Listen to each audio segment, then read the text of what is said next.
Movie Recap Tagalog here.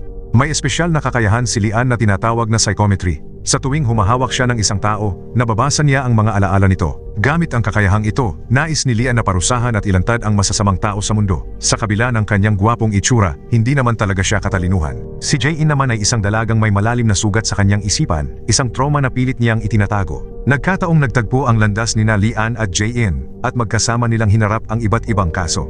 Nagsisimula ang kwento sa isang apartment na biglang naging lugar ng isang nakapangingilabot na masaker. Ang salarin ay kumilos ng may matinding kalupitan. 4 na tao ang pinaslang at maingat pang inayos ang eksena. Una, pinutol niya ang supply ng gas. Pagkatapos, pinaandar niya ang microwave upang magdulot ng sunog na ang layunin ay burahin ang lahat ng ebidensya. Habang papasok sa elevator ang pamilya ni Lian, biglang sumabog ang gusali. Nagka-aberya ang elevator at natrap sila sa loob. Hindi makagalaw at hindi rin makatakas ang pamilya ni Lian. Unti-unting kumalat ang apoy at ang mga residente sa paligid ay nagunahang lumikas sa takot. Mabuti na lang, may isang gwardiya na nakapansin sa pagkatrap ng pamilya ni Lian at matagumpay niyang nailigtas ang bata. Ngunit biglang naputol ang kable ng elevator, dahilan upang mahulog ang mga magulang ni Lian. Nang dumating ang mga bumbero, nilamon na ng apoy ang buong gusali. Dahil sa nakalalasong usok, nawalan ng malay si Lian. Mabuti na lang, may isang lalaking estudyante ang nakakita kay Lian. Isinugal niya ang sariling buhay, niyakap si Lian at tumalon mula sa mataas na palapag. Bumagsak sila sa harap mismo ng isang sasakyan. Himala, nakaligtas sila sa pagkahulog. Sa gitna ng kanyang pagkahilo, nakita ni Lian ang pangalan ng taong nagligtas sa kanya, Songmo. Pagkatapos noon, muli siyang nawalan ng malay. Sa huli, himalang nakaligtas si Lian sa kamatayan. Hindi inaasahan, matapos ang aksidenteng iyon, bigla siyang nagkaroon ng psychic abilities. Makalipas ang ilang taon, bilang isang adulto, mahilig nang pumunta si Lian sa morgue. Madalas niyang hinahawakan ang mga kabinet na may mga bangkay upang subukan at maramdaman ang kanyang kakayahan. Malaki ang naitulong ng psychic abilities ni Lian. Nakikita niya ang sanhi ng pagkamatay ng mga bangkay. Isang araw, inimbitahan si Lian ng 2 doktor sa isang morgue. Nais nilang gamitin niya ang kanyang kakayahan sa 3 sunog na bangkay. Matapos ang maikling paghahanda, nagsimula ng magtrabaho si Lian. Nakita niya ang mga imahe ng gabing naganap ang mga pagpatay, pati na rin ang ilang numero. Ibinigay ni Lian ang mga numerong iyon sa 2 doktor na nag-iimbestiga. Ngunit nang suriin ng staff, napagtanto nilang ang mga numerong iyon ay ang mga numero ng underwear ng mga biktima. Galit na galit ang babaeng doktor at muntik nang saktan si Lian nang biglang may kumatok sa pinto. Si Prosecutor Songmo pala iyon. Inimbitahan siya upang tumulong sa investigasyon. Siya rin ang lalaking nagligtas kay Lian noon. Sinubukan ng 2 doktor na ilihis ang atensyon ni Songmo, ngunit may napansin siyang kahina-hinala. Sa sandaling iyon, nagtatago si Lian sa loob ng isang cabinet na may mga bangkay, naghihintay. Ngunit natuklasan ni Songmo ang kanyang presensya. Nilinlang ni Songmo ang 2 doktor upang umalis at pagkatapos ay ikinandado ang pinto. Nang buksan niya ang kabinet, natagpuan niya si Lian sa loob. Ipinaliwanag ni Lian na mayroon siyang psychic abilities at sinubukan niya itong gamitin upang kumbinsihin si Songmo. Ngunit wala itong pakialam. Bilang parusa sa pagsuway, ikinulong ni Songmo si Lian sa loob ng morgue cabinet. Sa loob ng cabinet, unti-unting dumikit ang ulo ni Lian sa ibabaw nito. Biglang nag-flash sa kanyang isipan ang mga imahe ng mga bangkay. Sa matinding takot, nakiusap si Lian kay Songmo na patawarin siya. Ngunit nakatayo lamang si Songmo at nakangiti, habang si Lian ay nawalan ng malay dahil sa takot. Pagkatapos nito, inusisa ni Songmo ang isang saksi na nakakita sa buong pangyayari sa ospital noong gabing iyon. Ayon sa saksi, ang salarin ay isang babaeng may sakit sa pag-iisip na pumatay sa mga biktima at pagkatapos ay sinunog ang sarili. Sa pulong, parehong nagkasundo ang pulisya at ang tanggapan ng prosekutor na ang kaso ay ginawa ng babaeng may sakit sa pag-iisip. Ngunit napansin ni Jisoo, isang babaeng pulis, na maraming pagkakahawig ang kasong ito sa sunog sa apartment noong nakaraan. Dahil dito, naniniwala siyang kailangan pang imbestigahan ng mas malalim ang tunay na salarin. Nagalit dito ang ama ni Jisoo, ang hepe ng pulisya, at agad niyang tinapos ang pulong. Samantala, lumilipat si Jae-in sa isang bagong tirahan kasama ang kanyang tiyahin. Habang nagpapalit siya ng damit sa isang supermarket, may isang taong palihim na nanonood sa kanya sa pamamagitan ng maliit na butas sa pader. May masamang kutob si Jae-in, kaya naglibot siya. Nang sumilip siya sa butas, nakita niyang may ibang taong nakatingin din sa kanya. Pareho silang natakot. Mabilis na hinabol ni Jae-in ang manyak, ngunit nawala ito sa kanyang paningin. Sa oras na iyon, papunta naman si Lian sa eskwela. Hindi sinasadyang nabangga niya ang manyak at nagkaroon sila ng pisikal na kontak. Dahil dito, nakita ni Lian ang lahat ng kasuklam-suklam na ginawa ng manyak. Nagkataon pang pareho silang suot ni Lian ang damit. Habang kausap ni Lian sa telepono ang kanyang matalik na kaibigan, kinunan siya ng video ni Jae-in dahil inakala niyang manyak din si Lian. Nakuha pa sa video ang bahagi kung saan sinasabi ni Lian na kaya niyang maramdaman ang sukat ng underwear ng mga babae. Sapat na iyon upang harapin ni Jae-in si Lian at akusahan siya. Naalala ni Lian ang isang alaala kanina, nang mahawakan niya ang manyak, nakita niya ang refleksyon ni Jae-in. Iginiit ni Lian na hindi niya kailanman nakita si Jae-in sa banyo, ngunit hindi naman iyon binanggit ni Jae-in. Wala nang may pagtanggol si Lian, kaya sinipa siya ni Jae-in sa singit. Nang subukan ni Lian na protektahan ang sarili, nagkaroon muli ng kontak at nakita niya ang nakaraan ni Jae-in, kung paano siya malupit na binuli ng kanyang mga kaklase. Ngunit masyadong nagtagal ang kamay ni Lian sa binti ni Jae-in. Dahil dito, diretso niyang dinala si Lian sa istasyon ng pulis. Mabuti na lang, kilala ng mga pulis si Lian, kilala siya bilang isang pilyong bata na minsan nang napunta sa reformatoryo. Kalaunan, piniyansahan siya ni Jisoo at siya ay pinalaya. Pinagalitan niya si Lian dahil palagi itong nagdadala ng gulo, ngunit nagyabang si Lian at sinabing gagamitin niya ang kanyang mga superpower para malampasan ang lahat ng kahirapan. Gayunman, nagkaroon ng malaking problema sa paaralan. Nagpupulong ang mga guro upang pag-usapan kung dapat bang patalsikin si Lian, dahil hindi biro ang kamakailang insidente. Bukod pa rito, biglang umangat si Lian mula sa huling pwesto hanggang sa top 5 ng klase. Dahil din sa madalas niyang pagpasok at pag-uwi ng late, naghinala ang paaralan na ninakaw niya ang mga sagot sa exam. Pagdating ni Lian sa paaralan, ipinaalam sa kanya ng kanyang matalik na kaibigan na hinahanap siya ng guro sa matematika. Kasabay nito, dumating din sa paaralan si Jae-in. Lumalabas na isa pala siyang bagong transferee at kaklase ni Lian. Nang lumabas si Jae-in, nakita niya si Lian at agad niya itong sinundan. Pumunta si Lian sa opisina ng guro sa matematika, ngunit hindi niya alam kung ano ang itsura ng guro kaya itinuro iyon ni Jae-in. Balak pa niyang ipakita sa guro ang bastos na video ni Lian, ngunit agad siyang pinigilan ni Lian at nagpaliwanag. Subalit bago pa niya matapos ang paliwanag, hinila na siya ng guro papasok upang pagalitan. Pinaghinalaan ng guro si Lian na nagnakaw ng mga sagot sa exam, ngunit ang totoo, ginamit niya ang kanyang kakayahan upang kopyahin ang mga sagot mula sa estudyanteng nakaupo sa harap niya. Dahil hindi niya napagtanto ang bigat ng magiging kahihinatnan, tumawa pa siya at itinanggi ang paratang. Nagalit ang guro sa kanyang asal at hiniling na ipatawag ang mga magulang ni Lian. Dito inamin ni Lian na isa siyang ulila. Malapit na siyang magtapos, kaya nakiusap siya na huwag siyang patalsikin. Ngunit binalewala ng guro ang kanyang pakiusap dahilan upang magalit si Lian at sigawan ito. Sinaktan ng guro si Lian, ngunit mabuti na lamang at namagitan ang guro sa pisikal na edukasyon. Umupo mag-isa si Lian sa rooftop, puno ng panghihina ng loob. Naisip niyang tawagan ang kanyang foster brother na si Songmo upang tumulong sa pagresolba ng problema, ngunit pinili niyang tiisin na lamang ito mag-isa.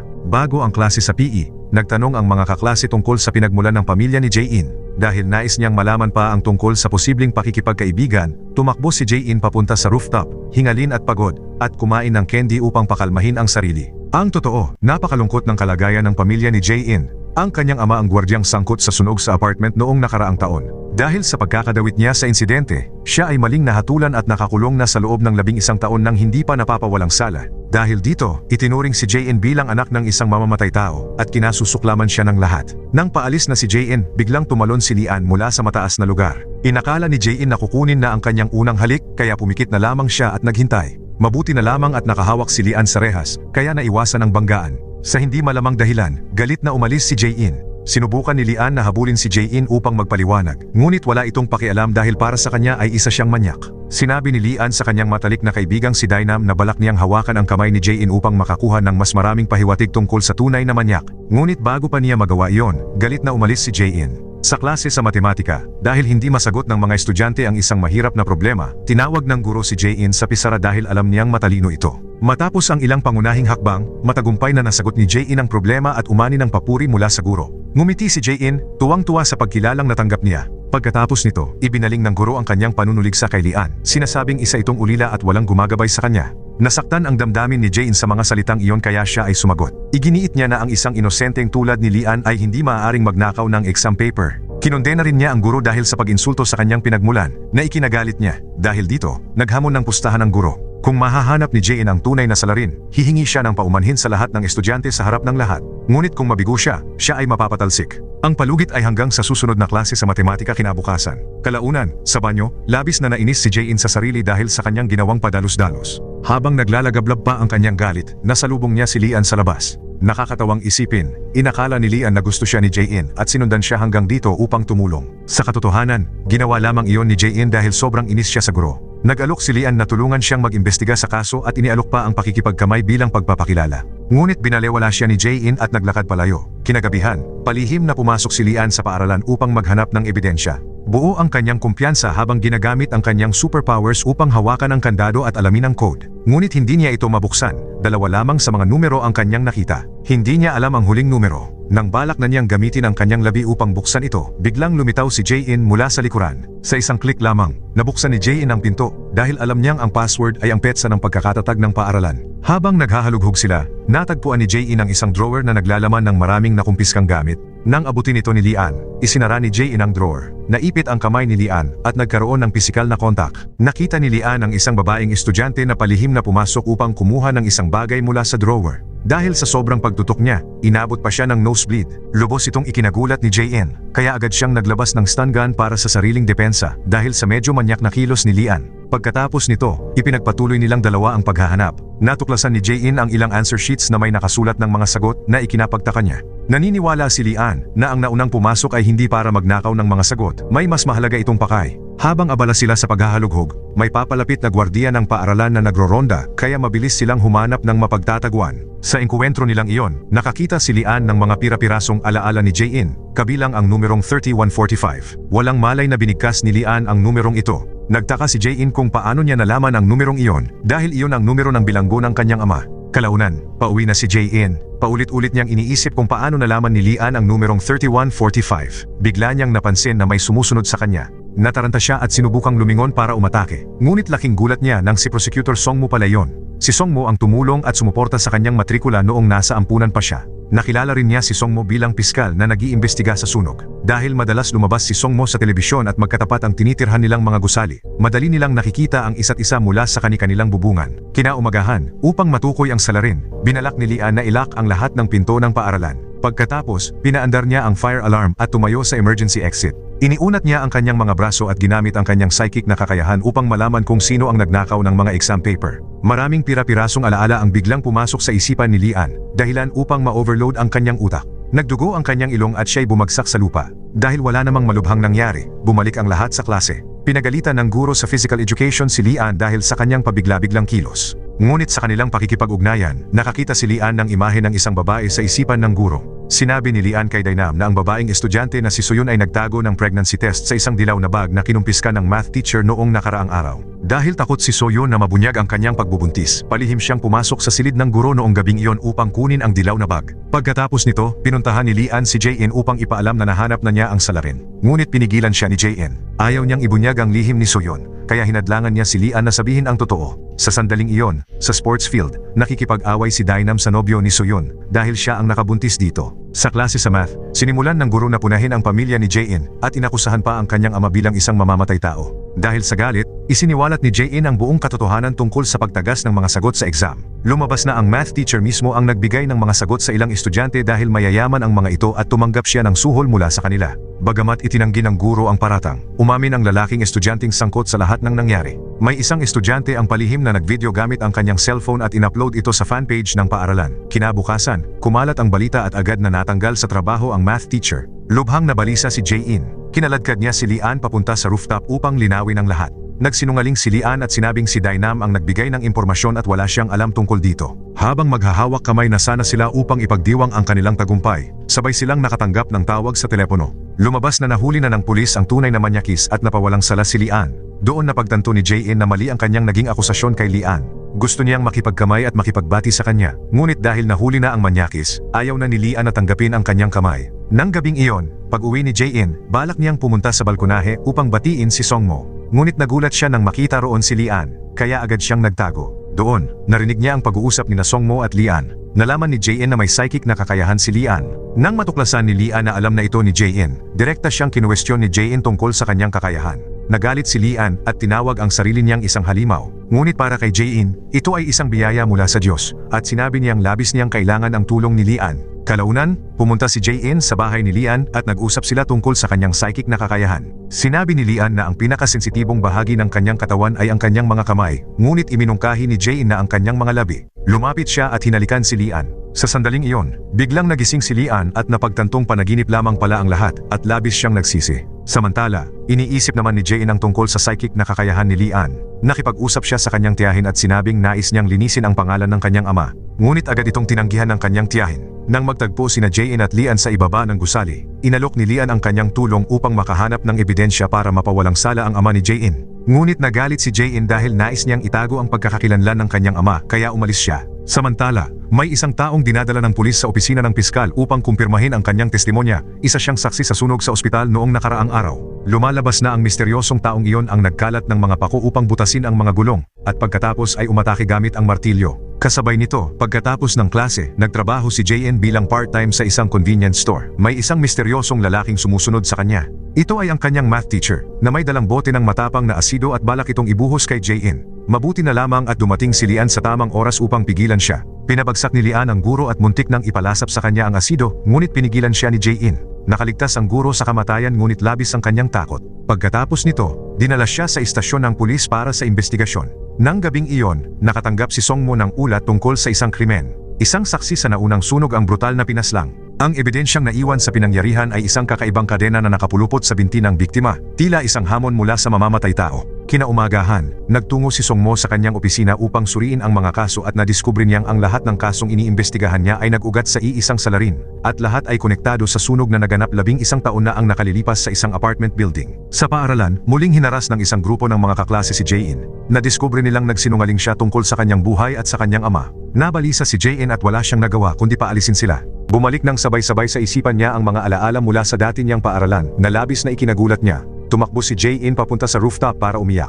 Nakita rin siya ni Lian at agad siyang sinundan. Sa sandaling iyon, ibinahagi ni Jae-in kay Lian na tuwing nakakaramdam siya ng matinding stress, humihinga siya sa loob ng paper bag upang kumalma. Ikinuwento rin ni Lian kay Jae-in na iniwan siya ni Songmo sa isang ampunan noong bata pa siya, dahilan upang maging marahas at malupit ang kanyang kabataan. Bagamat galit si Lian sa mga ginawa ni Songmo at kinamumuhian pa nga ang kanyang kakayahang psychic, napagpasyahan na niyang pahalagahan kung ano ang mayroon siya ngayon. Ngunit hindi matanggap ni Jae-in na ang kanyang ama ay isang mamamatay tao. Labis siyang natakot sa katotohanang iyon. Gayunpaman, nanatili sa tabi niya si Lian, pinalalakas ang kanyang loob at pinayuhang maghintay hanggang sa maging handa siya. Kinaumagahan, may malaking pangyayaring naganap.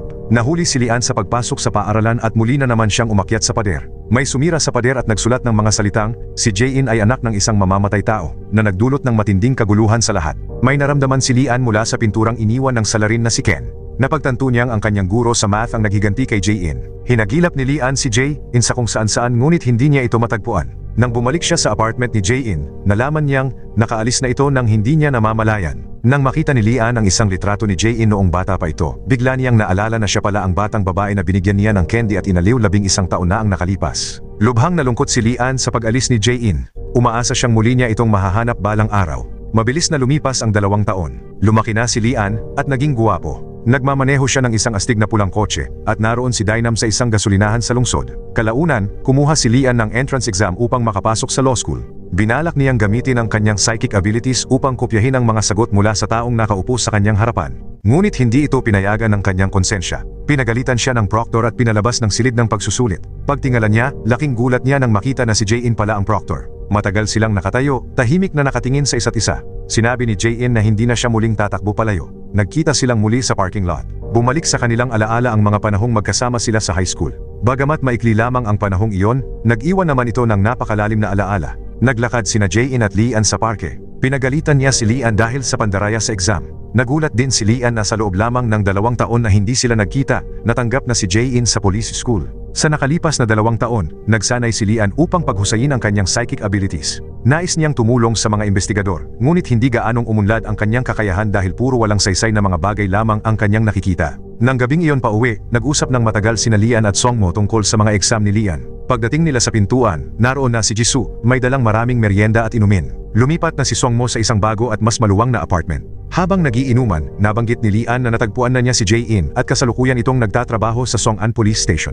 Kinaumagahan, pumunta si Lian sa police station upang hanapin si Jae-in, ngunit wala siya roon at walang pulis na may ganoong pangalan. Lumabas na si Jae-in ay kasalukuyang nag-i-intern sa Songan Community Center, isang sangay sa loob ng police station. Araw-araw, ang trabaho ni Jae-in ay humawak ng maliliit na kaso, kadalasan ay may kinalaman sa mga bata at matatandang residente sa lugar. Kalaunan, pinuntahan ni Lian si Jae-in sa Songan Center. Patuloy siyang nagsusumikap araw-araw upang maging ganap na pulis at umaasa pa ring malinis ang pangalan ng kanyang ama sa kasong naganap ilang taon na ang nakalipas. Ni isang araw ay hindi niya tinalikuran ang hangaring mapawalang sala ang kanyang ama. Habang nag-uusap sila, nakatanggap si Jae-in ng balita na may nawawalang batang babae na nagngangalang Juan. Si Juan ay kabilang sa isang blacklist kaya't hinanap siya ng lahat. Dali-daling nagtungo sina Lian at Jae-in sa tulay at natagpuan ang stuffed rabbit ni Juan sa ilog. Nang hawakan ni Lian ang laruan, nakaramdam siya ng masamang pangyayari. Sinabi niya na ang bata ay dinukot at ikinulong sa isang itim na maleta. Habang lahat ay nag-aalala, biglang lumitaw si Juan kasama ang kanyang lola. Dahil dito, nagduda si Jae-in sa psychic abilities ni Lian. Ngunit ang kanyang naramdaman ay ganap na tama dahil malapit doon ay may isang maleta na naglalaman ng isang bangkay. Pinalibutan ng pulisya ang lugar at sinimulan ang investigasyon. Muling nakatagpo ni Jisoo si Jae-in. Upang makatipid sa oras, ibinahagi ni Jae-in ang kanyang pagsusuri. Naniniwala siyang ang maleta ay inanod pababa ng agos ng Han River at napadpad sa lugar na iyon. Ang biktima ay patay na sa loob ng 4 hanggang 5 taon, kaya ang naipong gas sa loob ng katawan ang nagtulak sa maleta pataas sa ibabaw ng tubig at dahilan upang ito'y mapadpad doon. Labis na humanga si Jisoo sa kakayahan ni Jae-in sa deduksyon. Sa investigasyon, natuklasan ng pulisya na ang biktima ay isang babaeng nagngangalang Haesuk, tinatayang nasa 40 taong gulang. Ang paraan ng krimen ang salarin ay kahawig ng isang naunang kaso, kaya pinaghinalaan ng pulisya na maaaring may koneksyon ang dalawang biktima. Inatasan ng hepe ng pulisya si Songmo na agad hawakan ang kaso. Kinagabihan, pauwi na sina Lian at Jae-in patungong Seomyeon Center nang magbahaginan sila ng kanilang mga saloobin. Laking gulat nila nang makita si Songmo na naghihintay sa kanila. Sa malayo, may isang misteryosong taong nakamaskara na nagmamasid sa kanilang mga galaw,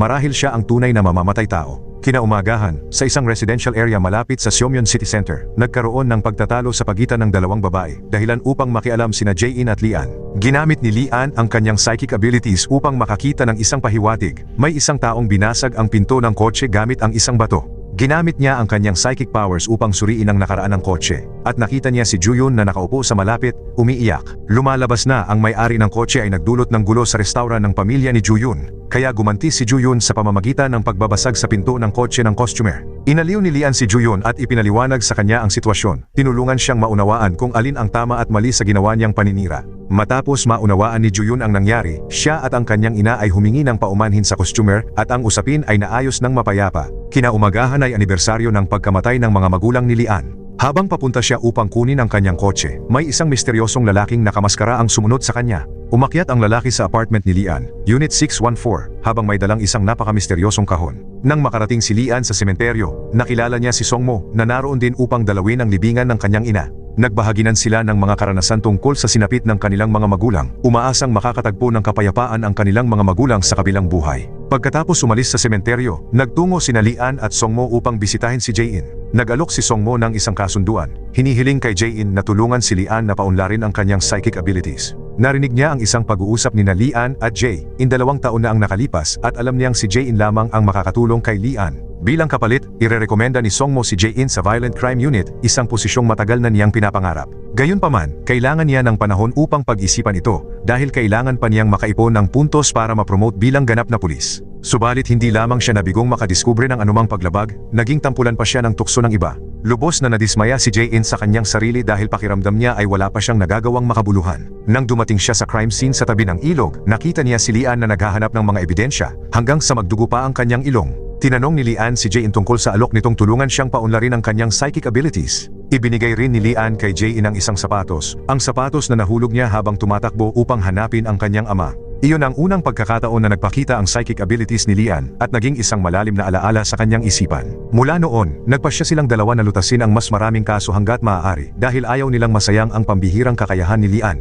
Nang gabing iyon, muling nakatagpo ni Lian si Songmo pag-uwi niya. Ipinilit ni Lian na sumama kay Songmo sa investigasyon ng kaso ng maleta. Kahit tumanggi si Songmo, matigas na sinundan ni Lian ang kanyang sasakyan. Habang nasa daan, napansin ni Lian ang isang truck na sumusunod sa sasakyan ni Songmo, kaya palihim niya itong sinundan. Nang lumapit siya upang masuri ang sitwasyon, biglang humarurot palayo ang truck. Agad itong hinabol ni Lian at ipinaalam kay Songmo ang nangyayari. Hinabol ni Lian ang truck sa highway, nais niyang malaman kung sino ang sakay nito. Natapos lamang ang habulan nang makarating ang sasakyan sa isang bakanting bukirin. Bumaba si Lian upang hanapin kung saan nagpunta ang misteryosong tao, ngunit bigla siyang inatake mula sa likuran. Sinaksak ng misteryosong tao si Lian sa tiyan. Sa sandaling maganap ang kontak, nakakita si Lian ng maraming pira-pirasong alaala. Napagtanto niya na matagal nang sinusundan ng misteryosong taong iyon si Songmo. Nang matuklasan ng mga tao sa paligid ang insidente, mabilis na tumakas ang misteryosong tao. Iniwan si Lian na sugatan at nakahandusay. Agad na dinala si Lian sa emergency room at kaagad niyang iniulat kay Songmo ang impormasyong kanyang nakuha. Naguluhan sina Jisoo at Songmo sa mga impormasyong ito.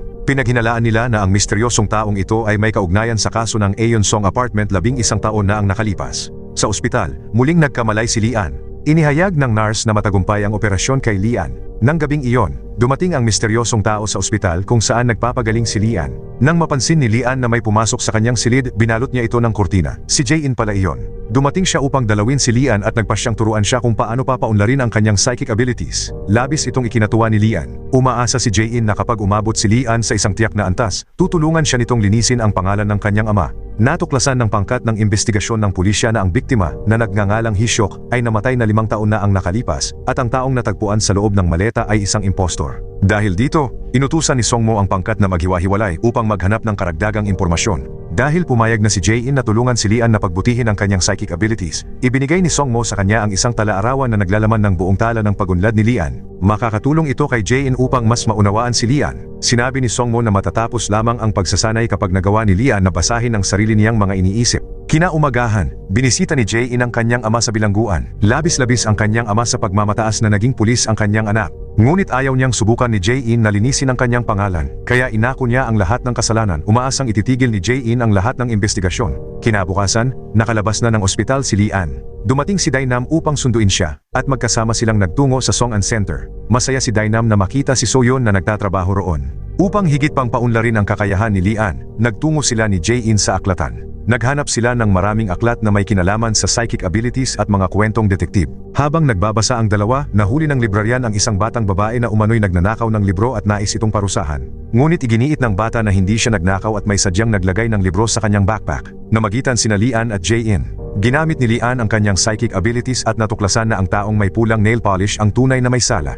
Matapos ang paghahanap, natagpuan nila ang kaklase ng bata. Ang kaibigang ito, dahil sa inggit, ay sinadyang saktan at idamay ang bata. Sa huli, maayos na nalutas ang lahat at nagpasalamat ang bata sa kanila sa paglilinis ng kanyang pangalan. Samantala, upang makakuha pa ng impormasyon tungkol sa bangkay sa itim na maleta, inanunsyo ni Songmo sa telebisyon ang pagkakakilanlan ng biktima. Hinimok niya ang sinumang may alam tungkol sa pamilya ng biktima na agad makipag-ugnayan sa opisina ng piskal upang makatulong sa investigasyon. Upang patunayan ang kanyang kakayahang psychico, dinala ni Lian si Jae-in sa morgue. Hiniling ni Lian kay Jisoo na tulungan siyang magsagawa ng eksperimento sa mga bangkay. Dahil nabigo si Lian sa mga nakaraang pagtatangka, nais ni Jisoo na subukan niya ang kanyang kakayahan sa bangkay ni Haesuk sa pagkakataong ito.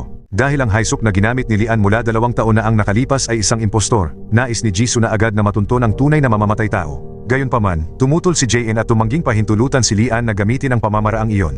Sa halip, hiniling ni Jae-in na muling suriin ang buong case file. Habang kinukuha ni Jisoo ang mga dokumento, nakasalubong niya si Songmo sa elevator. Ibinunyag ni Songmo na ang ama ni Jae-in ang may sala sa kasong nangyari sa apartment building 11 taon na ang nakalipas. Labis na nabigla si Jisoo sa impormasyong ito. Pagkatapos nito, silang tatlo ay nagtipon upang suriin at talakayin ang mga case file. Dahil hindi na nila mahintay ang pagdating ni Songmo, nais ni Jisoo na magsagawa si Lian ng psychicong pagbasa sa bangkay ng biktima.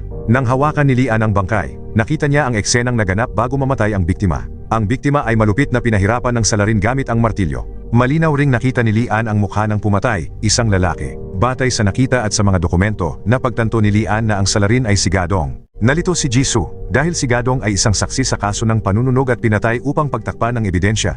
Bigla namang inatake si Lian ng matinding sakit ng ulo at nawala ng malay, na labis na ikinabahala ng 2 babae. Kasabay nito, ang ama ni Jae-in, na hindi na kinaya ang kawalang katarungan, ay nagtangkang magpakamatay. Makalipas ang ilang sandali, nagising si Lian. Napagtanto ng lahat na si Gadong ay inupahan lamang ng ibang tao upang isagawa ang krimen, at pagkatapos ay pinatay upang takpan ang katotohanan. Lahat ng dati niyang pahayag ay pawang kasinungalingan. Kalaunan, habang naghihintay si Jae-in ng bus pauwi, bigla siyang nakatanggap ng tawag mula sa kanyang tiyahin. Ipinabatid sa kanya na ang ama ni Jae-in ay nagtangkang wakasan ang sarili nitong buhay sa loob ng bilangguan. Lubos na nadurog ang puso ni Jae-in sa balitang iyon. Mabuti na lang, nandoon si Lian sa kanyang tabi. Niyakap niya si Jae-in at inaliw ito. Pagkatapos, sumakay sila ng taxi at dali-daling nagtungo sa bilangguan. Nang muling magkita si Jae-in at ang kanyang ama sa ospital ng bilangguan, mabuti na lamang at buhay pa ito. Hiniling ng ama kay Jae-in na ituring na lamang siyang patay dahil napakabigat ng mga krimeng nagawa niya. Ayaw niyang sayangin pa ni Jae-in ang oras niya para sa kanya. Ngunit tumanggi si Jae-in na sumuko. Nangako siyang lilinisin ang pangalan ng kanyang ama. Nang gabing iyon, umuwi si Lian. Nang hawakan ni Lian ang doorknob, napansin niyang may pumasok sa kanyang bahay kanina. Kalmado siyang pumasok upang magsiyasat, ngunit maayos ang lahat at walang kakaibang nangyari. Bumaba si Lian sa security office upang humingi ng CCTV footage. Ngunit nasa maintenance ang buong sistema kaya walang naitalang datos. Nang bumalik sina Lian at Songmo sa apartment, napansin nilang nawawala ang isang litrato ni Songmo kasama ang kanyang ina. Ipinaliwanag ni Songmo na umalis siya noon ng Korea upang takasan ng isang tao. Ngunit sa kanyang pagbabalik ngayon, determinado siyang patayin ang taong iyon dahil napakalalim ng galit na namamagitan sa kanila. Kinabukasan, binigyan si Songmo ng kanyang sekretarya ng isang bungkos ng mga dokumento na naglalaman ng maraming tala tungkol sa mga krimen ni Gadong. Isinagawa ang isang pulong tungkol kay Gadong, ang mamamatay taong nagtago ng bangkay sa loob ng maleta. Hindi lamang iyon, pinamunuan din ni Gadong ang isang ilegal na sindikato ng human trafficking na tinatawag na Dragon Employment Agency. Dahil dito, inatasan ni Songmo ang lahat na agad magsiyasat upang makakalap ng karagdagang ebidensya at mabilis na maaresto ang organisasyon. Sa aklatan, ipinaalam ni Jae-in kay Lian ang isang mahalagang pahiwatig tungkol sa Dragon Agency. Ang ahensyang ito ay sangkot sa pagbili at pagbebenta ng mga identidad ng mga biktima sa kaso, kaya hiniling ni Jae-in kay Lian na samahan siya sa pagsisiyasat. Nagmaneho silang dalawa patungo sa isang sentro at nagpanggap bilang mga naghahanap ng trabaho. Sa waiting room, nilapitan sila ng isang ahente at kinuha ang kanilang personal na impormasyon. Nang marinig ng ahente na may utang sa credit card sina Jae-in at Lian, labis siyang natuwa dahil inakala niyang madali silang mabibiktima, kaya kusa siyang nag-alok ng inumin. Gayunpaman, nang hawakan ni Lian ang bote ng tubig, napansin niyang may halong mapanganib na pulbos iyon. Dahil sa panganib, nagpasya silang umalis kaagad.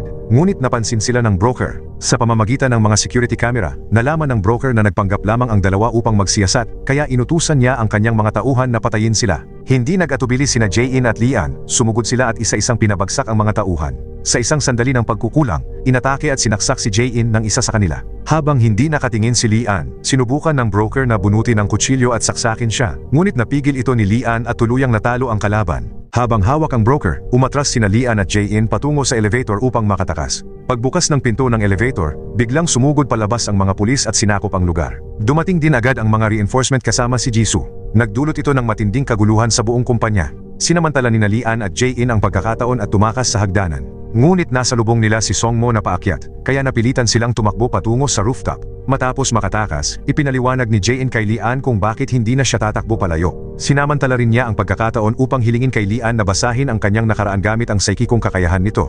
Iniunat ni Jae-in ang kanyang kamay upang hawakan ito ni Lian. Ngunit sa hindi inaasahan, hinalikan siya ni Lian. Samantala, iniulat ni Songmo sa hepe ng pulisya ang mga krimen ng Dragon Company at humiling ng kanyang tulong. Sa pagbuwag sa sindikatong kriminal, agad na dumating ang mga alagad ng batas at nakipagtulungan sa grupo ni Songmo upang mahuli ang mga salarin. Samantala, hindi pa rin makapaniwala si Jae-in sa biglaang halik. Sinamantala ni Lian ang pagkakataon at inamin ang kanyang nararamdaman para sa kanya. Ipinaliwanag niya na ang pagsunod at pagprotekta niya kay Jae-in sa buong pagsasanay ay isa lamang palusot para manatili sa kanyang tabi. Ngunit nang tanungin siya ni Jae-in kung ano ang kanyang naramdaman noon, sumagot si Lian na siya ay nakatuon lamang sa kanya at wala siyang napansing iba. Naramdaman ni Jae-in ang hiya at galit dahil sinamantala ni Lian ang sitwasyon upang nakawin ang kanyang halik. Habang paalis na sina Jae-in at Lian sa gusali, nakita sila ni Jisoo. Mabuti na lamang at ligtas sila, kaya pinatawad sila ni Jisoo at hindi na pinalaki pa ang isyu. Pagkatapos nito, sabay-sabay na naghapunan ang tatlo. Matapos ang hapunan, inihatid ni Lian si Jae-in pauwi. Lingid sa kanilang kaalaman, pinagmamasdan sila ni Songmo mula sa malayo,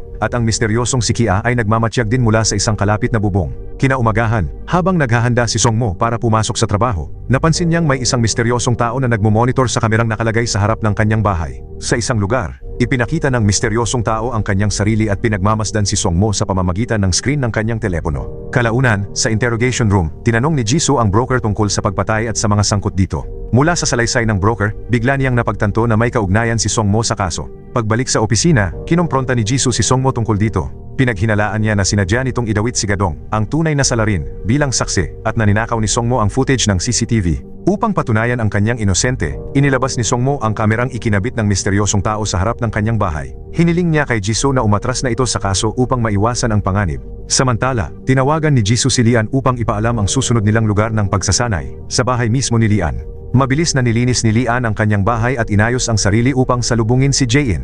Doon, ikinuwento ni Lian kay Jae-in ang tungkol sa misteryosong nanghimasok na pumasok sa kanyang bahay ilang araw na ang nakalipas at ang malalim na alitan sa pagitan niya at ni Songmo. Pagkatapos, pumasok sila sa silid ni Songmo upang magpraktis, ngunit wala pa ring mabasa si Lian doon. Kaya lumipat sila sa silid ni Lian upang magpraktis, ngunit hindi pa rin umunlad ang kanyang kakayahan. Nang gabing iyon, pagbalik ni Jae-in sa Song'an Center, nakatanggap siya ng abiso na may gumalaw sa sistema ng CCTV. Pagpasok niya, nakita niya ang isang kahina-hinalang lalaki sa art class ng kanyang tiyahin. Siya ang misteryosong nanghimasok na matagal nang nagmamatsyag sa kanila. Sa tulong ng diksyonaryong ibinigay ng ina ni Songmo, sinikap ni Lian na unawain ang nakaraan ni Songmo. Sa wakas, nagtagumpay siyang mabasa ang bahagi ng alaala ni Songmo at ng kanyang ina. Pagkatapos nito, nagmadali siyang pumunta sa center upang ipakita kay Jae-in ang kanyang nagawa. Sa may pasukan, nakasalubong ni Lian ang misteryosong tao, ngunit hindi niya ito nakilala. Kalaunan, nagpunta sina Lian at Jae-in sa parke upang mag-usap. Magkatabi silang tumayo sa ilalim ng romantikong pagbagsak ng niyebe. Habang nakabuka ang mga braso ni Jae-in at pinagmamasdan ang pag-ulan ng niyebe, bigla niyang hinawakan ang kamay ni Lian. Lahat ng mga sandaling pinagsamahan nila ay nagbalik sa kanyang isipan. Hindi na nag-atubili si Lian, diretso niyang hinalikan si Jae-in ng buong damdamin. Hindi lamang iyon, lumuhod si Lian upang itali ang sintas ng sapatos ni Jae-in. Sinabi niyang ayaw na niyang tumakas pa si Jae-in mula sa kanyang nakaraan. Hindi na niya kailangang tumakas o umiyak mag-isa dahil ngayon ay may Lian na siyang kasama. Hiniling ni Lian kay Jae-in na ipasa sa kanya ang lahat ng masasakit niyang alaala ng nakaraan at nangakong mula ngayon ay puro masasayang alaala na lamang ang bubuin niya para sa kanya, ang mga alaalang karapat-dapat kay Jae-in. Pagkatapos, inihatid ni Lian si Jae-in habang pinagmamasdan ni Songmo ang buong pangyayari mula sa malayo. Pagkatapos nito, bumalik si Songmo sa kanyang opisina. Sa pamamagitan ng mga security camera, natuntun niya ang galaw ng misteryosong lalaki at nalaman kung saan ito karaniwang nagpapalit ng damit. Pagkatapos, nagtungo siya sa interrogation room upang muling tanungin ang broker. Batid niyang tinawagan ito ni Gadong bago ito namatay. Inamin ng broker na tinawagan nga siya ni Gadong bago ito mamatay. Hiniling ni Gadong na iligtas ang isang babaeng nagngangalang Song-hee. Ngunit nang dumating ang broker sa ospital upang sunduin si Song-hee, wala na ito roon. Nang gabing iyon, pag-uwi ni Lian sa kanyang apartment, ipinagmalaki niya kay Songmo na nakabasa siya ng bahagi ng alaala mula sa diksyonaryo ni Songmo, isang alaala ng pag-aaral ni Songmo kasama ang kanyang ina. Pinatunayan nito na epektibo ang pagsasanay ni Lian, kaya kapwa sila labis na natuwa. Kinaumagahan, idinaos ang isang press conference upang ipahayag na natukoy na ng pulisya ang salarin sa suitcase case at tuluyang nabuwag ang human trafficking at fraud syndicate ng Dragon Company. Nang araw ding iyon, naglaan ng oras sina Lian at Jae-in upang magpahinga. Matapos ang maraming araw ng matinding pagsasanay, nag-relax sila ng magkasama. Nagpunta silang dalawa sa isang tindahan ng laruan, kung saan gumawa sila ng kani-kanilang paboritong laruan. Samantala, sa interrogation room, natuklasan ni Jisoo at ng kanyang mga kasamahan ang isang mahalagang pahiwatig tungkol kay Song-hee. Nagtaka sila kung bakit itinago ni Songmo ang impormasyong ito. Sa parehong oras, nasa security room si Songmo, kung saan kinuha niya ang isang mapa na nagpapakita ng lokasyon ng mga surveillance camera sa lugar ng investigasyon. Sinundan niya ang mapa at nagtungo sa isang makitid na eskinita upang maghanap ng mga pahiwatig tungkol sa misteryosong tao. Pinuntahan niya ang mga lugar na madalas puntahan ng taong iyon, at ang rutang sinusundan nito ay humantong sa huling destinasyon, ang sentro ng Song-on. Sa forensic lab, natuklasan ni Dr. Hong at Jisoo na ang misteryosong babaeng inilarawan ng saksi ay si Eun-jo, ang ina ni Songmo. Sa sandaling iyon, biglang napagtanto ni Jisoo na ang bangkay na natagpuan ng pulisya sa sunog 11 taon na ang nakalipas ay hindi ang ina ni Songmo. Maaaring siya ay buhay pa, sa pangalang Song-hee. Samantala, matapos ang kanilang pamamasyal, inihatid ni Lian si Jae-in pauwi at binigyan siya ng regalo. Bumalik si Jae-in sa kanyang silid at binuksan ang regalo. Isa itong modelong Christmas tree. Si Lian mismo ang gumawa nito batay sa mga alaala ni Jae-in.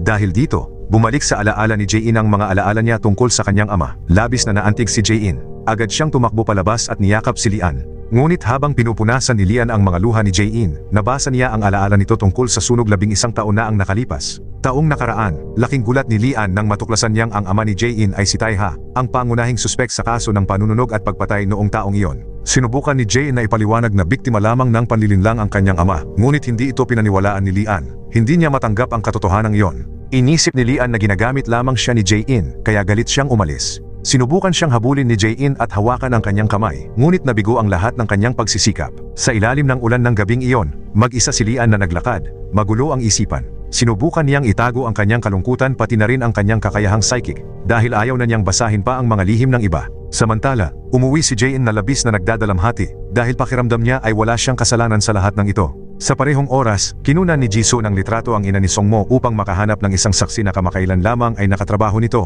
Batay sa mga alaala ng saksi, sigurado siyang nakilala niya ang ina ni Songmo sa ospital. Sa mga nakalap na ebidensya, napagtanto ni Jisoo na alam na ni Songmo mula pa sa simula na buhay ang kanyang ina at sinubukan niyang itago ang katotohanan iyon habang isinasagawa ang investigasyon. Kalaunan, nakipagkita si Jisoo sa kanyang ama sa istasyon ng pulisya. Ipinaliwanag niya na ang sunog 11 taon na ang nakalipas, ang kaso sa Hanmin Center, at ang pagpatay na may bangkay na itinago sa maleta ay magkakaugnay. Dahil hindi lubusang naimbestigahan ng kanyang ama ang sunog noon, determinado si Jisoo na muling siyasatin ang kasong iyon, kahit gaano pa siya pigilan nito. Pagkatapos, nakatanggap si Jisoo ng tawag mula sa isang kasamahan. Ipinaalam sa kanya na nagsumite ng kanyang pagbibitiw si Songmo ngayong umaga nang walang ibinigay na dahilan.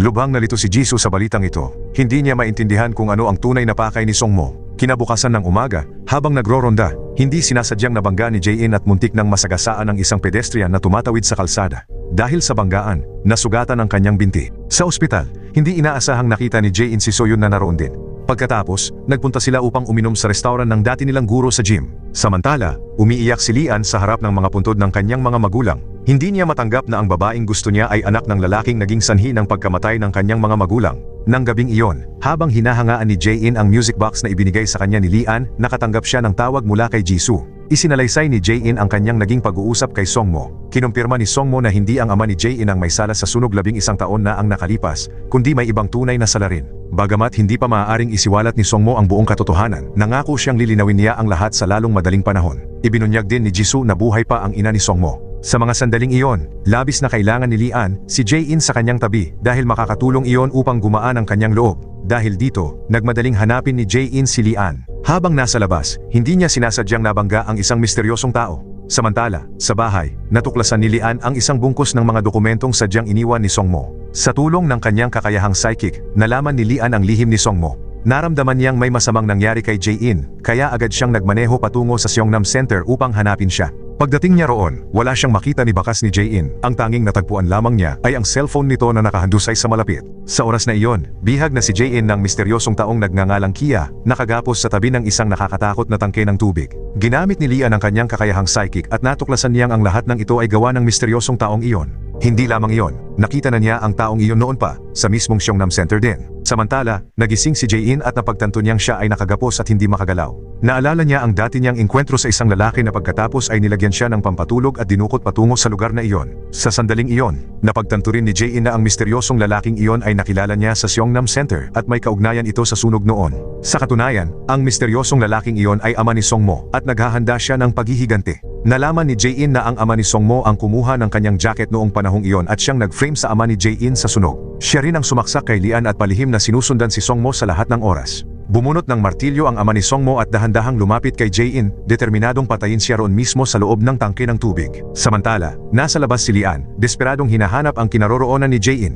Sinuyod niya ang buong paligid, umaasang makakita ng kahit katiting na palatanda ang iniwan ni Jae-in, ngunit wala siyang matagpuan. Tinangka siyang pigilan ng mga gwardiya sa Seongnam Center, ngunit determinado si Lian na hanapin si Jae-in, kahit sa pinakamaliit na pahiwatig lamang. Sa oras na iyon, hinarangan na ng pulisya ang lahat ng kalsada, ngunit nagawa pa ring makalayo ng ama ni Songmo sa pamamagitan ng pagbabalat kayo at panlilinlang sa mga pulis. Pagkalabas niya, saka lamang nakatanggap ng CCTV footage ang mga pulis. Ipinakita sa mga kuha na ang salarin ay ang mismong lalaking pinakawalan lamang nila. Agad nilang hinabol ang ama ni Songmo. Patuloy na nakikipaglaban si Jae-in sa loob ng bitag na puno ng tubig, desperadong sinusubukang makatakas. Makalipas ang ilang sandali, natunton ni Lian kung saan nakakulong si Jae-in, ngunit nakalak ang pinto at hindi siya makapasok. Matapos ang matinding pagsisikap, nabasag ni Lian ang kandado at sumugod sa loob ng bodega. Bago pa tuluyang malunod si Jae-in sa rumaragasang tubig, dumating si Lian sa tamang oras at nailigtas siya. Nakaligtas si Jae-in at agad siyang dinala sa ospital sakay ng ambulansya. Nanatili si Lian sa kanyang tabi, labis na nag-aalala sa kanyang kalagayan.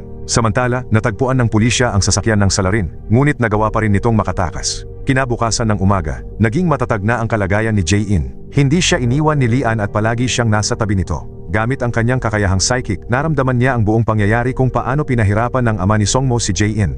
Alam din ni Lian ang katotohanan, ang ama ni Songmo ang may kagagawa ng sunog 11 taon na ang nakalipas. Hindi ang ama ni Jae-in ang tunay na salarin. Makalipas ang ilang sandali, nagising si Jae-in at nakita niyang hawak ni Lian ang kanyang kamay, na labis niyang ikinatuwa. Isinalaysay ni Jae-in ang buong katotohanan tungkol sa kung paano sinaktan ng ama ni Songmo ang kanyang ama. Mula noon, nawala na ang lahat ng hindi pagkakaunawaan. Muling naging malapit sina Lian at Jae-in, tulad ng dati. Pagkaraan, dumalaw si Jisoo kay Jae-in upang magpalitan ng impormasyon. Ibinunyag ni Lian na ang ama ni Songmo ang responsable sa lahat ng mga kaso dahil sa nangyari sa ina ni Songmo. Dagdag pa rito, dumanas si Songmo ng pang-aabuso noong kanyang pagkabata, kaya naman labis ang kanyang paghahangad ng paghihiganti. Matapos ma-discharge si Jae-in mula sa ospital, bumalik siya sa Seongan Center upang ipagpatuloy ang investigasyon, at doon din inilipat si Jisoo. Pagkatapos, nagtungo sila sa isang abandonadong pabrika ng bakal upang maghanap pa ng mga pahiwatig, dahil iyon ang unang tirahan ni Songmo at ng kanyang ina. Sa pagsunod sa mga bakas ng paa at sa tulong ng psychic abilities ni Lian, natagpuan nila ang isang lumang silid sa loob ng pabrika. Natuklasan nila ang isang misteryosong trapdoor sa likod ng isang cabinet, isang silong kung saan ikinulong ng ama si Songmo at ang kanyang ina sa loob ng 9 na taon. Sinundan ni Lian at Jae-in ang daan pababa sa basement at natuklasan ang isang nakakatakot na kulungan. Kalaunan, dumating din si Jisoo sa basement at ibinunyag na si Songmo ay ikinulong doon hanggang siya ay 9 na taong gulang. Nang marinig ito, labis na nabigla sina Jae-in at Lian sa malupit na katotohanan at naawa sa sinapit ni Songmo. Ipinagpatuloy ni Lian ang paggamit ng kanyang psychic abilities upang silipin ang nakaraan at nalaman ang mga krimen ng ama ni Songmo. Malinaw din niyang naramdaman ang matinding paghihirap na dinanas ni Songmo at ng kanyang ina upang makaligtas sa lugar na iyon. Samantala, nagtungo si Jisoo sa lokal na istasyon ng pulis upang maghanap pa ng mga pahiwatig. Ang kaso mula sa mga nagdaang taon ay nanatiling hindi nalulutas dahil hindi matukoy ng pulisya ang salarin at isang sketch lamang ang laman ng file. Nakilala ang salarin bilang si Juntae. Ang natatangi niyang palatandaan ay isang mahabang peklat sa leeg. Ang mga ebidensyang nakalap noon ay kinuha ng anak ng biktima na kalaunan ay napag-alamang si Prosecutor Songmo. Sa pamamagitan ng case file, natuklasan din ni Jisoo na si Songmo ay may karamdaman na kawalan ng emosyon dahil sa traumatikong pagkabata, isang kondisyong minana niya sa kanyang ama. Sa basement, sinubukan ni Lian na gamitin ang lahat ng kanyang psychic abilities upang maramdaman ang masakit na alaala ni Songmo, ngunit siya ay nawalan ng malay. Gayunpaman, nagawa ni Jae-in at Jisoo na magising siya sa oras. Kalaunan, habang nanananghalian, ibinunyag ni Jisoo na ang ama ni Songmo ay isang ilegal na imigrante, kaya wala halos anumang impormasyong magagamit para sa investigasyon. Pagkatapos nito, bumalik ang grupo sa center at sinimulang pagdugtong-dugtungin ang mga impormasyong mula sa iba't ibang kaso. Napagtanto ng lahat na ang ama ni Songmo ang may kagagawan sa lahat ng mga kasong kanilang iniimbestigahan, kabilang ang arson murder 11 taon na ang nakalipas. Ang ama ni Jae-in ay napagbintangan sa krimeng iyon dahil ang ama ni Jisoo ang namahala sa kaso at naging dahilan upang maling makulong ang ama ni Jae-in. Nais ni Lieutenant Dainam na muling pag-isipan ni Jisoo ang kaso ng mabuti. Ngunit determinado si Jisoo na imbestigahan ito hanggang sa huli. Anuman ang kahinatnan, nais niyang managot ang kanyang ama sa kanyang nagawa. Samantala, bumalik sina Jae-in at Lian sa kanilang apartment. Hinalughog nila ang mga case file na iniwan ni Songmo, umaasang makakahanap ng higit pang mga pahiwatig. Dahil wala nang magawa, nakatulog si Lian. Sa kanyang panaginip, nakita niya ang tagpo sa basement. Sinaksak ni Songmo ang amang nagpahirap sa kanya at sa kanyang ina. Kinabukasan ng umaga sa Seomun Center, sa pamamagitan ng pagsisiyasat sa mga case file, natuklasan ni Jae-in at Lian na ang kasalukuyang pinagtataguan ni Juntae ay maaaring isang abandonadong istasyon ng subway. Gayunman, umatras na si Jisoo mula sa kaso. Sa halip, ang kanyang kasamahan ang namahala, kaya agad na nagtungo sina Jae-in at Lian sa istasyon ng subway. Ang tunnel na ito ay dating pinagkulungan ng mga batang lansangan para sa human trafficking at dati na ring sinalakay ni Songmo. Sa kasalukuyan, naroon din si Songmo sa istasyon ng subway. Sa paghahanap sa kanyang ama, sinundan ni Jae-in at Lian ang tunnel patungo sa abandonadong istasyon. Natuklasan nila ang ilang ebidensyang iniwan ng ama ni Songmo. Nang malaman ni Jisoo na naroon ang dalawa sa abandonadong istasyon, agad siyang nagtungo roon upang tumulong, batid niyang may nakaambang panganib. Nakakita si Lian ng litrato ng ina ni Songmo sa loob ng bag ng ebidensya. Dahil sa kanyang psychic abilities, nakita ni Lian na may napaka-misteryosong plano si Songmo. Biglang may lumitaw na figurang nakaitim na ikinabahala ni Jae-in at Lian. Ang figurang iyon, nang makaramdam ng presensya ng iba, ay nagmadaling umalis at nahulog ang sandata ng pagpatay. Ngunit nang gamitin ni Lian ang kanyang psychic abilities, natuklasan niyang ang taong iyon ay ang ina ni Songmo. Naabutan siya ni Jae-in at agad na napasuko. Sa puntong ito, napagtanto ni Lian na ang bag ng ebidensya at ang litrato na kanilang natagpuan ay dinala pala ni Songmo, hindi ng kanyang ama. Dagdag pa rito, napagtanto ni Jae-in at Lian na mali ang kanilang napuntahang lokasyon. Sa katotohanan, si Songmo ay nasa istasyon ng tren sa tapat ng Gangguk Station.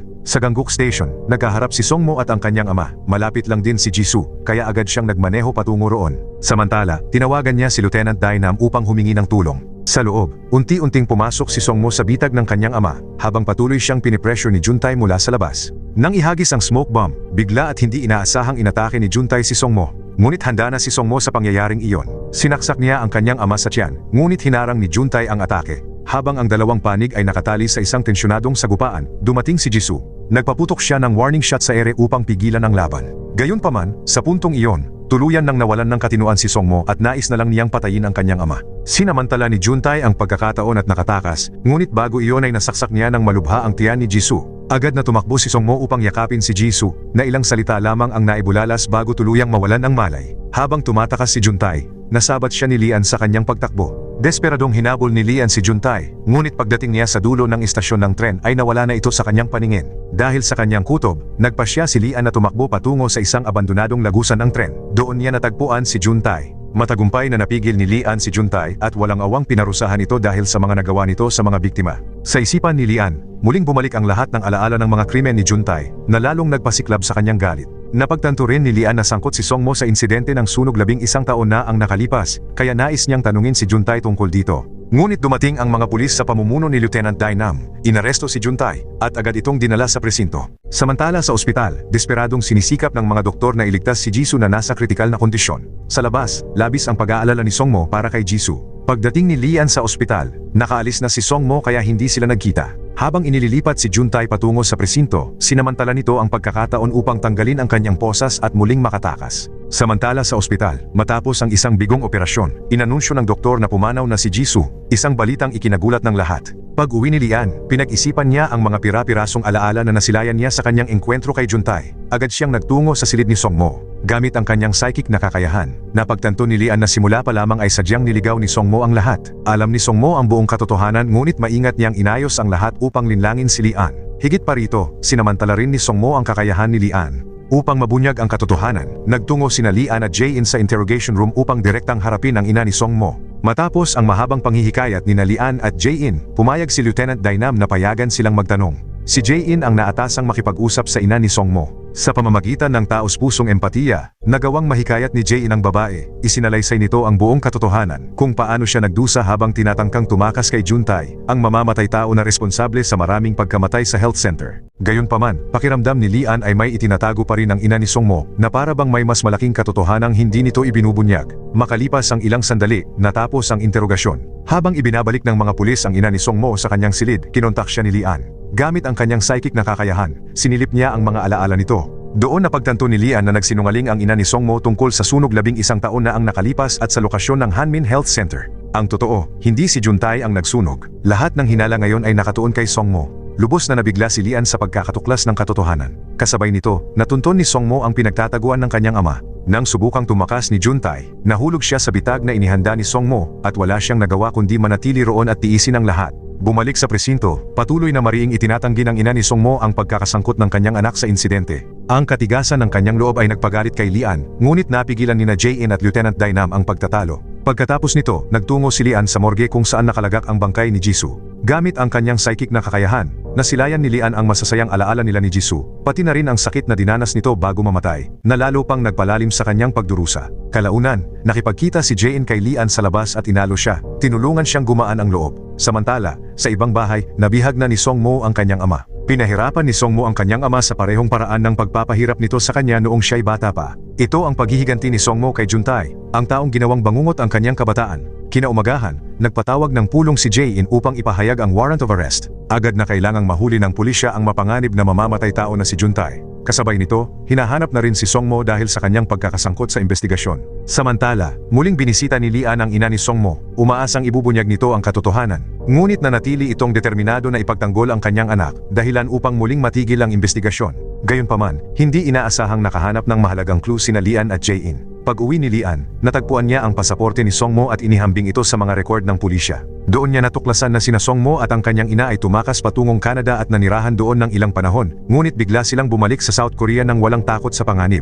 Ipinahihiwatig nito na si Songmo ang VIP guest. Nabanggit ni Gadong na si Songmo ang nag-utos sa kanya na patayin ang 2 tao. Pagkatapos nito, ipinagpalit ni Songmo ang identidad niya sa kanyang ina upang manatili ito sa South Korea. Samantala, nirepaso nina Jae-in at ng kanyang mga kasamahan ang CCTV footage at natuklasan ang galaw ni Songmo noong nakaraang araw. Matapos suriin at paliitin ang listahan ng mga suspek, natunto nila ang pinagtataguan ni Songmo at agad na nagtungo roon. Ngunit pagdating nila, wala ng tao sa silid at walang iniwang bakas. Dahil dito, ginamit ni Lian ang kanyang psychic na kakayahan upang balikan ang mga naganap sa silid sa nakaraan. Sa labas, natuklasan nina Jae-in at Lieutenant Dainam ang ebidensyang iniwan ni Songmo sa isang trash bag. Matapos gamitin ni Lian ang kanyang psychic na kakayahan, natuklasan niya ang isang mapa. Kasama ang lugar na isinara na ng pulisya, natukoy nila ang 2 kahina-hinalang lugar kung saan maaaring nagtatago si Songmo. Naghiwa-hiwalay ang koponan upang puntahan ang 2 lokasyong iyon. Pinili ng grupo ni Lian na pumunta sa Kujang Hospital. Pagdating sa ospital, nagkanya-kanya sila ng hanap upang masusing magsiyasat. Hinalughog nila ang lahat ng mga silid ngunit wala silang natagpuan. Gamit ang kanyang kakayahang psychico, natuklasan ni Lian na matapos bihagin ni Songmo si Juntae, inilipat niya ito sa ibang lugar upang doon ikulong. Kinaumagahan, ginanap ang libing ni Jisoo at dumalo ang lahat upang makiramay. Pagkatapos nito, nagtungo rin si Songmo sa puntod ni Jisoo. Doon, inalala niya ang magagandang alaala na kanilang pinagsamahan. Pagkatapos, kusa siyang pumunta sa istasyon ng pulisya ng Sewan upang magbigay ng kanyang salaysay. Nagulat ang lahat nang makita si Songmo roon. Hiniling niya kay Lian na ibigay sa kanyang ina ang isang singsing na alaala. Samantala, si Jae-in naman ang naatasang mag-interrogate kay Songmo. Ipinakita niya ang lahat ng ebidensya at inakusahan siya sa ilang kaso. Hindi itinanggi ni Songmo ang mga pangyayaring naganap noon, ngunit tumutol siya sa paggamit ng pulisya sa kakayahang psikiko ni Lian bilang ebidensya dahil hindi ito kinikilala ng sinuman. Bukod dito, hindi rin mapapatunayan ng mga kakayahang psikiko na si Songmo ang utak sa likod ng lahat ng pangyayari. Dahil sa kakulangan ng konkretong ebidensya, lubos na walang magawa ang pulisya at si Lian. Dahil hindi makapaglabas ng sapat na ebidensyang makapagpaparatang, pinalaya si Songmo makalipas ang ilang sandali. Galit na galit si Lian. Pinigilan ni Lian si Songmo upang tanungin siya. Nang subukan nitong umalis, hinawakan ni Lian ang kanyang kamay. Sa pamamagitan ng paghawak na iyon, nakita ni Lian ang buong eksena ng pagpapahirap ni Songmo kay Juntae. Ngunit dahil ito ay tanging perception lamang ni Lian, wala siyang nagawa kundi panoorin si Songmo na umalis. Pumunta si Songmo sa selda ng bilangguan upang dalawin ang kanyang ina. Nagkaroon sila ng isang taus-pusong pag-uusap. Napagtanto ng ina ni Songmo na ginawa ng kanyang anak ang lahat ng paraan upang matiyak ang kanilang kaligtasan. Lubusan na siyang nagbago. Kinabukasan, nagkita sina Lian, Songmo, at ang kanyang ina sa apartment. Nang harapin ni Lian si Songmo, nakita niya ang imahe ng lugar kung saan ikinulong si Juntae. Sa pagkakataong ito, wala nang balak si Songmo na iwasan si Lian at nais niyang makipag-usap ng pribado. Malakas na sinuntok ni Lian si Songmo sa bibig at inamin niyang hindi mapapatawad ang mga ginawa nito. Hindi sinisi ni Songmo si Lian, ngunit hindi rin niya isiniwalat ang kinaroroonan ni Juntae. Gayunpaman, naunawaan ni Lian na hindi patay si Juntae, kaya nagsimula siyang maghanap ng mga pahiwatig sa kanyang sarili. Sa itaas ng gusali, humingi ng paumanhin ang ina ni Songmo kay Jae-in tungkol sa sunog 11 taon na ang nakalilipas na naging sanhi ng maling pagkakakulong ng ama ni Jae-in. Lubos na pinagsisihan ng ina ni Songmo ang kanyang mga ginawa at umasa siyang mapapatawad siya ni Jae-in. Ngunit tumanggi si Jae-in at sinabing ang paglipas ng panahon ang magiging pinakamabigat na parusa sa ginawa ng ina ni Songmo. Sinundan ni Lian ang kanyang psikikong bisyon, gamit ang mga mapa na ibinigay ni Dainam upang tukuyin ang tatlong kahina-hinalang lugar. Naglakbay sina Lian at Jae-in sa mga lokasyong ito at natuklasan nilang hindi talaga naroon si Songmo. Minamasdan lamang niya ang mga ito mula sa isang mataas na lugar. Matapos suriin at paliitin ang saklaw sa mapa, natukoy ni Jae-in at Lian ang kanilang destinasyon. Habang naghahanap, nakatanggap si Jae-in ng tawag sa telepono na nagsasabing may natagpo ang bangkay sa Han River na posibleng si Juntae. Nang pumunta si Lian sa morgue upang gamitin ang kanyang kakayahang psikiko, nakumpirma niyang hindi iyon ang totoong katawan ni Juntae. Gayunpaman, kinagabihan, iniulat ng media na ang bangkay na natagpuan noong umaga ay si Juntae nga. Nais ng pulisya at ng tanggapan ng taga-usig na mabilis na isara ang kaso dahil ang sunog 11 taon na ang nakalipas sa Ayonsong apartment building ay may kinalaman sa isang iskandalo sa konstruksyon. Tumanggap ng suhol ang taga-usig mula sa matataas na opisyal, kaya hiniling ng tanggapan ng taga-usig kay Dr. Hong na pumirma sa isang dokumentong nagpapatunay na ang bangkay ay kay Juntae upang agad maisara ang kaso. Mariing tumanggi si Dr. Hong at nirecord nila ni Jae-in ang buong pag-uusap bilang ebidensya. Habang tinatalakay ng pangkat ni Teniente Dainam ang kaso, nakatanggap siya ng balita na nawalan na ng bakas ang pulisya kay Songmo. Dahil dito, agad na naghiwa-hiwalay ang grupo upang maghanap. Kailangan nilang mabilis na matukoy kung saan ikinukulong si Juntae dahil doon lamang malulutas ang kaso. Magdamag na hinalughog ng pulisya at ng grupo ni Lian ang mga pinaghihinalaang lugar, ngunit hindi pa rin nila natagpuan kung saan ikinukulong si Juntae. Kinaumagahan, habang nakatayo sina Lian at Jae-in sa rooftop ng isang gusali, bigla nilang napagtanto na si Songmo ay ikinukulong si Juntae sa lumang Ayonsong apartment building. Mabilis na pinalibutan ng buong puwersa ng pulisya ang pinaghihinalaang apartment. Sa wakas, natagpuan nila si Juntae na walang malay na nakahandusay sa sahig, ngunit mabuti na lang ay hindi siya patay. Agad na dumating ang mga ambulansya upang dalhin si Juntae. Habang paalis na si Lian, hindi sinasadyang nakita niya ang mga alaala ni Songmo tungkol sa sunog sa apartment na iyon. Napag-alaman na si Songmo pala ang nagpasimula ng sunog. Inayos niya ang buong insidente upang magmukhang aksidenteng pagkamatay at mailigaw ang investigasyon ng pulisya. Naramdaman ni Lian ang matinding sakit at paghihirap ng mga biktima. Dahil ginamit niya ang kanyang kakayahan lampas sa hangganan nito, siya ay labis na napagod at nawalan ng malay. Mabuti na lamang at natagpuan siya ni Jae-in at agad tumawag ng serbisyong pang-emergency. Si Jae-in mismo ang nagsagawa ng CPR kay Lian. Makalipas ang ilang sandali, nagkamalay si Lian. Sinabi niya kay Jae-in na si Songmo ang sanhi ng sunog sa apartment building. Nang marinig ito, nais ni Lian na hanapin si Songmo upang linawin ang lahat. Nararamdaman din ni Lian na nasa malapit lamang si Songmo kaya mabilis siyang tumakbo upang hanapin ito. Muling nagtagpo ang dalawa sa isang apartment. Hindi mailarawan ang kanilang mga emosyon.